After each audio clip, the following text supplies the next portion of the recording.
Bottled iced tea is often seen as the lighter, healthier alternative to soda. That real brewed claim can be entirely accurate while still describing a very sugary drink. Bottled tea often starts as genuine brewed tea before substantial sugar is added afterward. This is Grocery Science. Today, we look at what is really inside bottled iced tea and sweetened drinks. One popular sweet tea bottle contains 38 grams of sugar, 76% of daily value. Two bottles from the same brand can carry dramatically different sugar totals. By the end of this video, you will read that tea bottle label very differently. Bottled tea can fit a balanced diet. The label reveals how much sugar is involved. 38 grams of sugar is roughly equivalent to 9 teaspoons stirred into one bottle. That sugar figure is comparable to, and sometimes exceeds, a similarly sized soda. Health guidelines suggest limiting added sugar to roughly 25 to 36 grams daily. A single sweetened tea bottle can exceed an entire day's recommended added sugar limit. Tea's reputation as a natural, healthy beverage does not automatically apply once heavily sweetened. Genuinely unsweetened tea contains no sugar and provides polyphenol antioxidant compounds from the tea leaf. Comparing unsweetened and lightly sweetened versions directly reveals a substantial sugar gap. Choosing a lightly sweetened option over an extra sweet variety meaningfully reduces sugar intake. Larger bottles sometimes list more than one serving, understating what people typically drink at once.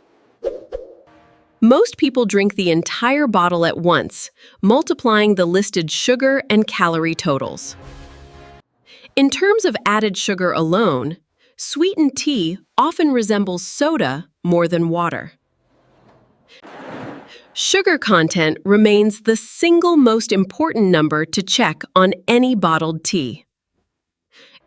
Zero sugar sweetened tea achieves its taste through artificial or alternative sweeteners instead.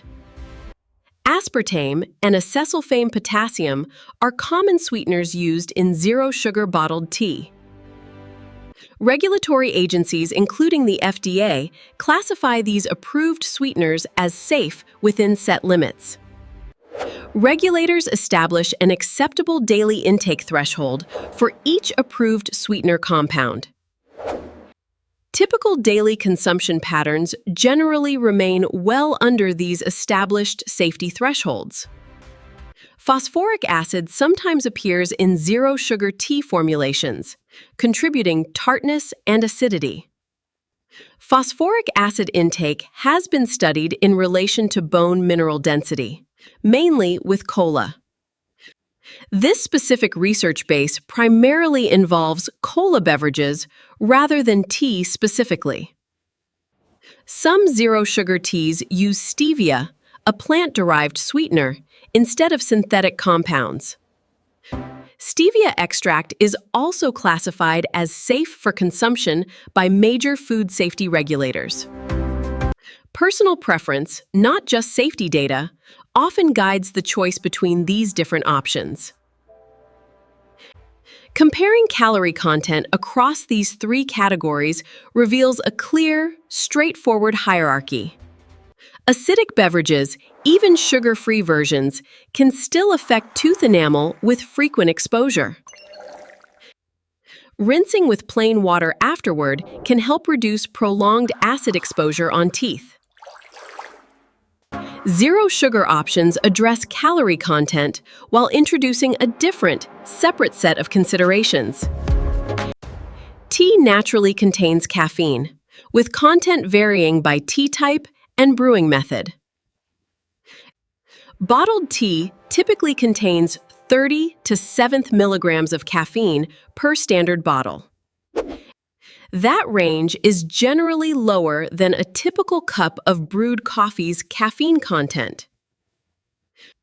Black tea generally contains more caffeine than green tea, which contains more than white tea. Checking caffeine content specifically matters for anyone managing personal sensitivity or daily intake limits.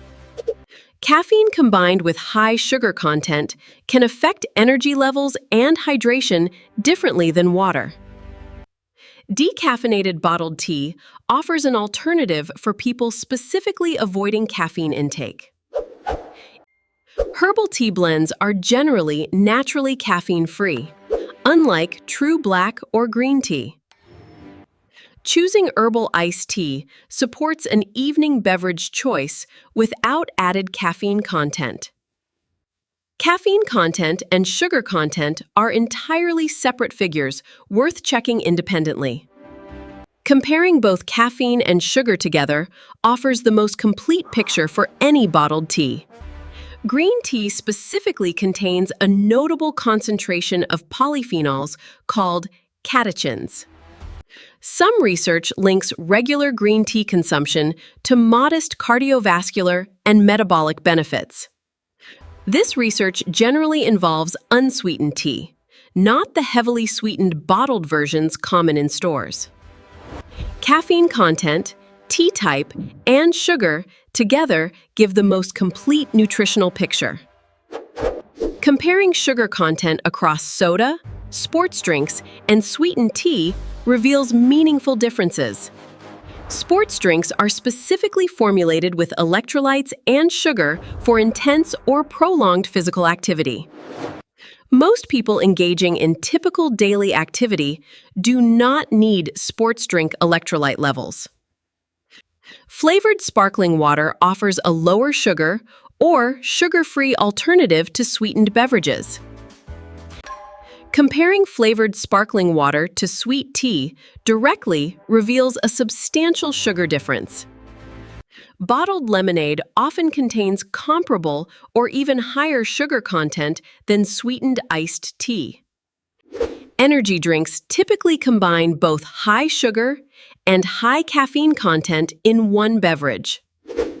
Combined high sugar and caffeine content warrants particular attention to actual serving size. Fruit punch and juice drink products often contain minimal actual fruit juice by volume. The word drink, rather than juice, often signals a diluted, heavily sweetened formulation. Comparing a juice drink to genuine 100% juice reveals a significant composition difference. Most bottled sweetened beverages, regardless of category, share a broadly similar high sugar pattern. Choosing water or unsweetened tea as a default supports lower overall daily sugar intake.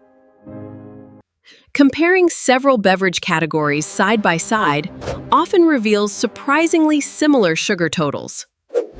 Understanding these patterns lets you choose bottled beverages intentionally, not just by category assumption. A real brewed claim can be entirely accurate while the bottle still carries significant sugar. Antioxidant-infused claims do not offset a beverage's overall high added sugar content. A natural label claim does not guarantee low sugar or the absence of corn syrup. Serving size print is often smaller than the flavor description printed above it.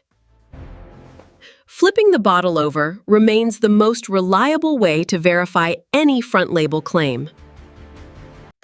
Health-sounding icons and colors do not always reflect the actual sugar content underneath. Checking sugar content directly matters more than trusting any single front label wellness claim. Comparing several brands side by side often reveals surprisingly large added sugar differences. Some products labeled all natural still contain high fructose corn syrup as a primary sweetener. Wellness branding strongly shapes how healthy a sweetened beverage appears, independent of sugar content. Check added sugar, check caffeine content, and consider unsweetened tea as a default choice. Choosing unsweetened or lightly sweetened tea meaningfully reduces daily added sugar intake. Brewing tea at home allows direct control over sweetener type and total amount added. Sweetening tea lightly at home typically uses far less sugar than commercial bottled versions. Diluting a sweetened bottled tea with extra water or ice reduces sugar concentration per serving. Home-brewed tea is typically less expensive per serving than pre-bottled alternatives. A few extra seconds reading the label can meaningfully change what ends up in the cart. Knowledge about ingredients is not about fear. It is about informed, confident choices. We started this video with a simple glass of iced tea. Behind every bottle of iced tea is a formulation balancing brewing, sweetness, and shelf life. The evidence shows sugar content and caffeine level are the two details most worth checking. That understanding gives you a real choice, rather than just a marketed one. At Grocery Science, we examine food through evidence, not to generate fear. Coming up, what is really inside protein powder and refrigerated hummus and dips? Thank you for watching Grocery Science. Stay curious, stay informed.